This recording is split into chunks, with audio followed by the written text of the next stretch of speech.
Shalom Alaikum Bapak Ibu, Saudara-saudari yang dikasih dalam Tuhan. Sebelumnya saya mengucapkan selamat berkarya kembali di minggu ini. Kita berdoa. Bapa, dalam nama Tuhan Yesus, terima kasih untuk kesempatan ini. Kami akan belajar firman-Mu. Kiranya Roh Kudus menolong kami, sehingga kami sanggup memahami kebenaran firman-Mu ya Bapa. Dalam nama Tuhan Yesus, kami berdoa. Amin. Bapak Ibu, saudara-saudari yang dikasih dalam Tuhan, hari ini Senin 10 Mei 2021, kita akan belajar dari Matius pasal 19 ayat 12. Matius pasal 19 ayat 12. Judulnya adalah Jomblo Abadi. Jomblo Abadi. Bapak Ibu saudara-saudari yang dikasih dalam Tuhan, saya sengaja membahas hal ini supaya apa? Supaya kita tidak menghina, supaya kita tidak membuli orang-orang yang tidak menikah. Atau jikalau di antara kita ada yang tidak menikah, supaya kita tidak putus asa, tidak kecewa, karena itu sesuatu yang memang harus dijalankan demikian. Kalau kita perhatikan, ternyata Tuhan Yesus sendiri mengajarkan akan hal ini. Mari kita baca ayatnya. Matius 19 ayat 12. Demikian. Ada orang yang tidak dapat kawin karena ia memang lahir demikian dari rahim ibunya. Dan ada orang yang dijadikan demikian oleh orang lain. Dan ada orang yang membuat dirinya demikian karena kemauannya sendiri, oleh karena kerajaan surga. Siapa yang dapat mengerti, hendaklah ia mengerti. Siapa yang dapat mengerti, hendaklah ia mengerti.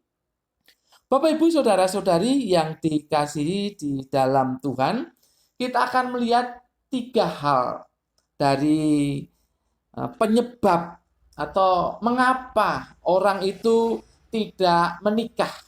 Mengapa orang itu menjadi jomblo abadi? Yang pertama adalah karena kondisinya seperti itu sejak lahir. Karena kondisinya seperti itu sejak lahir. Bapak Ibu saudara-saudari yang dikasih dalam Tuhan, kata Yunani eunokos itu menjadi kata yang sangat penting di dalam ayat ini. Karena 5 kali dipakai untuk menyatakan tentang jomblo ini ya. Tetapi bentuknya bukan kata dasar eunokos, tapi dengan kata bentukan yang lain. Tapi kita tahu eunokos itu sebagai kata dasarnya menjadi kata yang penting. Eunokos itu berarti kasim. Asing ya mendengar kata ini, kasim. Kasim itu adalah pria yang terkebiri. Tetapi dalam konteks ini adalah tidak menikah. Tidak hanya menunjukkan kepada pria, tetapi tidak menikah. Berarti bisa pria, bisa wanita. Mengapa demikian? Ini alasan yang pertama kita lihat tadi ya. Lahir demikian. Ya. Lahir seperti itu. Kondisinya seperti itu sejak dari lahir. Perhatikan kata-kata ini. Ada orang yang tidak dapat kawin karena ia memang lahir demikian dari rahim ibunya. Artinya tidak mampu menikah secara alami sebagaimana orang-orang normal pada umumnya. Tidak mampu menikah secara alami. Mungkin saja yang dimaksud adalah penyandang disabilitas ya, mungkin seperti itu. Tetapi bisa juga karena seperti tidak ada keinginan di dalam dirinya. Ya, seperti tidak ada keinginan di dalam dirinya. Dan hal itu sudah ada sejak lahir. Jadi artinya memang sejak awalnya ya seperti itu keadaannya sampai dia mengerti apa arti berkenalan, apa arti mempunyai hubungan dengan lawan jenis, dan apa artinya menikah. Sampai dia mengerti itu, tetapi tidak ada keinginan untuk menikah. Karena memang keadaannya seperti itu. Nah, orang-orang yang demikian ya jangan dibully, jangan dihina. Jangan dipertanyakan ya. Jangan dipertanyakan, oh ini salah siapa ini kok orang bisa seperti itu. Oh ini salah siapa kok orang bisa mengalami disabilitas yang membuat dia tidak bisa menikah. Oh ini salah siapa kok dia tidak mempunyai keinginan untuk menikah. Ini salah siapa? Jangan dipertanyakan seperti itu. Kalau dipertanyakan seperti itu, nanti jawabnya meluas seperti Yohanes 9 ayat yang ketiga demikian. Jawab Yesus, bukan dia dan bukan juga orang tuanya, tetapi karena pekerjaan-pekerjaan Allah harus dinyatakan di dalam dia. Ya, kalau dipertanyakan jawabannya bisa meluas seperti itu ya. Bahwa ada satu yang akan terjadi, perkara besar terjadi melalui dia, sekalipun dia dalam kondisi yang seperti itu. Tetapi hal yang seperti itu tidak perlu ya. Jadi kita tidak perlu membuli orang seperti itu. Bukannya tidak perlu, tidak boleh. Tidak boleh membuli orang-orang yang tidak menikah karena sejak lahir memang dia tidak mempunyai kemampuan alami untuk menikah. Tidak punya keinginan untuk menikah. Itu alasan pertama tidak menikah. Kemudian alasan kedua tidak menikah karena disebabkan oleh orang lain. Ayat itu berkata demikian, dan ada orang yang dijadikan demikian oleh orang lain. Dijadikan tidak bisa menikah oleh orang lain. Kadang-kadang ini berkaitan dengan tanggung jawab atau tugas. Nah, kita mengenal di dalam Alkitab itu ada yang disebut dengan sida-sida. Sida-sida. Sida-sida di situ menunjuk kepada laki-laki yang dikebiri. Tetapi dalam konteks yang kita baca di ayat Matius ini secara umum. Jadi dikebiri. Supaya apa? Supaya dia bisa berkonsentrasi dalam mengabdi kepada tuannya. Nah, sida-sida ini adalah orang-orang dekat raja atau ratu atau pejabat-pejabat negara. Nah, sida-sida Ethiopia itu kan kita mengenal itu di dalam kitab-kitab yang di Perjanjian Baru ini ya. Kita melihat bahwa ada sida-sida Ethiopia. Itu adalah orang-orang yang secara khusus mengabdi kepada tuannya, mengabdi kepada pejabat.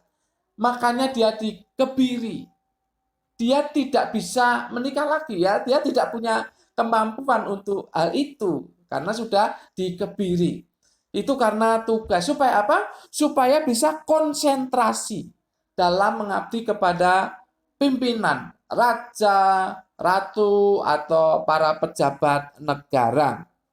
Sida-sida Ethiopia itu contohnya. Bapak Ibu saudara-saudari yang dikasihi dalam Tuhan, orang-orang ini perlu mendapatkan belas kasihan khusus, walaupun tentu yang lain juga. Tetapi ini secara khusus perlu mendapat belas kasihan. Kenapa?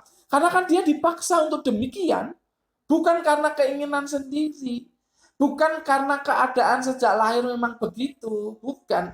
Tetapi karena dia itu dipaksa untuk seperti itu. Ini karena perbuatan orang lain.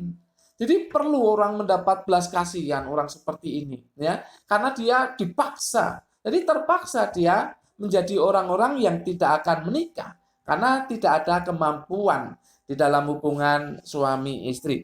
Bapak Ibu saudara-saudari yang dikasihi dalam Tuhan, tetapi mereka adalah orang-orang yang luar biasa karena pengabdiannya total kepada pimpinan mereka, baik kepada raja, ratu atau pejabat negara yang lain.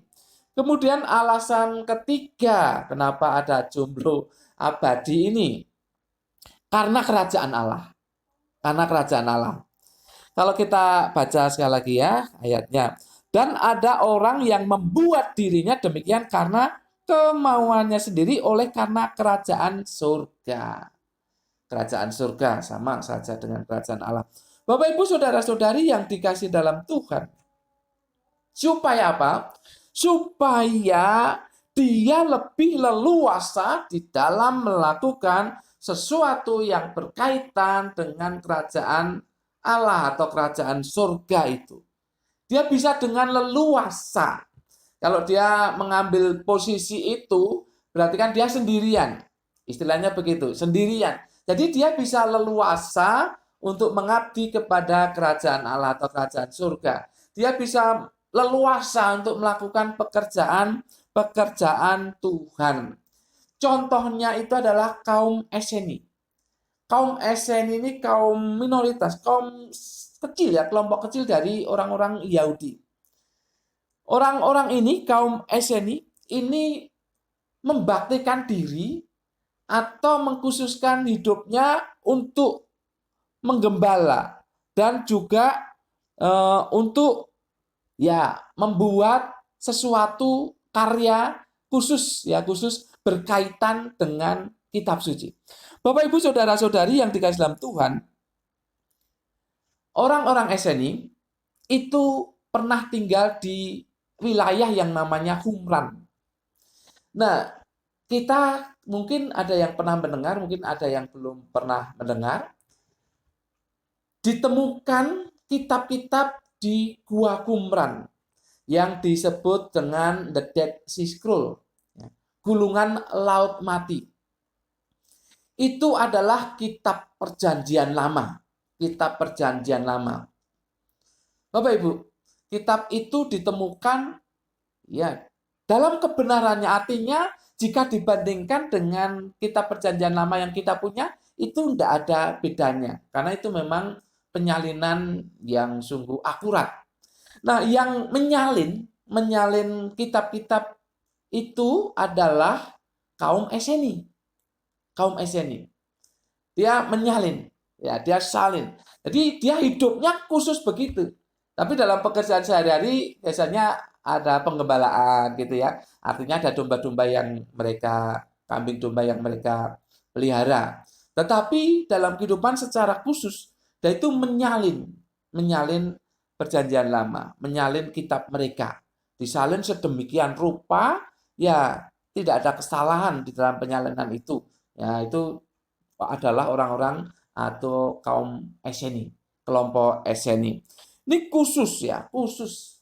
Jadi dia memang mengabdikan diri untuk itu dan dia tidak menikah atau mereka tidak menikah. Mereka memang mengabdikan diri khusus untuk berkarya dalam kaitannya dengan Alkitab, perjanjian lama. Orang-orang yang demikian ini yang disebut oleh Tuhan Yesus. Yang membuat dirinya demikian karena kemauan sendiri, oleh karena kerajaan Allah atau kerajaan surga. Jadi pekerjaan mereka benar-benar ya teliti tentunya ya, menyalin Alkitab, menyalin kitab-kitab nabi-nabi, kitab Taurat ya. Itu disalin demikian telitinya. Dan puji Tuhan, ternyata Tuhan menunjukkan untuk itu ditemukan di zaman modern ini. Sudah ditemukan The Dead Sea Scroll itu di Qumran, khususnya di gua-gua Qumran. Bapak Ibu saudara-saudari yang dikasihi dalam Tuhan, contoh yang lain adalah Paulus. Mari kita membaca 1 Korintus 7 ayat 7. Demikian. 1 Korintus 7 ayat yang ke-7. Namun demikian alangkah baiknya kalau semua orang seperti aku. Tetapi setiap orang menerima dari Allah karunia-Nya yang khas. Yang seorang karunia ini, yang lain karunia itu. Ini berbicara masalah tentang perkawinan. Paulus sedang berbicara masalah perkawinan. Jadi dia mengatakan, ya alangkah baiknya kalau orang itu seperti aku. Artinya ya tidak ada keluarga, ya dia sendiri. Ya, karena apa? Karena dia bisa leluasa melayani Tuhan. Dia tidak menikah di sini ya. Di ayat ini, ya baiklah kalau orang itu seperti aku. Jadi tidak menikah begitu ya. Bapak Ibu saudara-saudari yang dikasihi dalam Tuhan, Paulus mengatakan demikian karena dengan kondisinya yang seperti itu, dia bebas. Dia bebas untuk melakukan pekerjaan Tuhan. Dia bebas untuk memberitakan kabar baik, untuk membangun gereja-gereja Tuhan, untuk menasihati gereja di mana-mana, dia bisa keliling ya. Menasihati jemaat di Korintus, menasihati jemaat di Galatia dan seterusnya. Bebas karena dia sendirian, dia tidak menikah. Makanya itu dia katakan, ya alangkah baiknya kalau orang seperti aku, tetapi orang kan dipanggil menurut panggilan yang khas. Jadi artinya yang mau menikah ya silahkan. Kalau tidak ya seperti aku ini, istilahnya Paulus kan begitu. Seperti aku ini bebas melakukan pekerjaan Tuhan. Jadi Bapak Ibu Saudara-saudari yang dikasih dalam Tuhan, kita bisa melihat tiga hal ini. Kenapa orang menjadi seorang jomblo abadi? Karena dia sejak lahir seperti itu. Dia tidak punya kemampuan dalam hubungan laki-laki dan perempuan. Tidak ada kemampuan itu sejak lahir. Tidak ada keinginan untuk menikah. Juga karena apa? Karena disebabkan oleh orang lain. Sida-sida itu contohnya, dipaksa seperti itu karena tugas yang diambil dan dia harus konsentrasi kepada pimpinannya. Kemudian yang ketiga karena kerajaan Allah atau kerajaan surga. Karena dia memutuskan untuk melakukan pekerjaan Tuhan dengan leluasa. Itu kemauan sendiri. Sehingga kita tahu ada tiga alasan kenapa orang menjadi seorang jomblo abadi. Bapak Ibu, mereka jangan dihina, mereka jangan dibully, jangan diremehkan. Jangan dihina, jangan dibully, jangan diremehkan. Karena itulah yang harus mereka jalani sebagai jomblo abadi. Dan juga kalau di antara Anda ada yang dalam posisi seperti itu, jangan putus asa. Hidupi saja. Lakukan pekerjaan-pekerjaan Tuhan. Anda lebih bebas untuk melakukan pekerjaan Tuhan, untuk melayani. Jadi hidupi saja, jangan kecewa.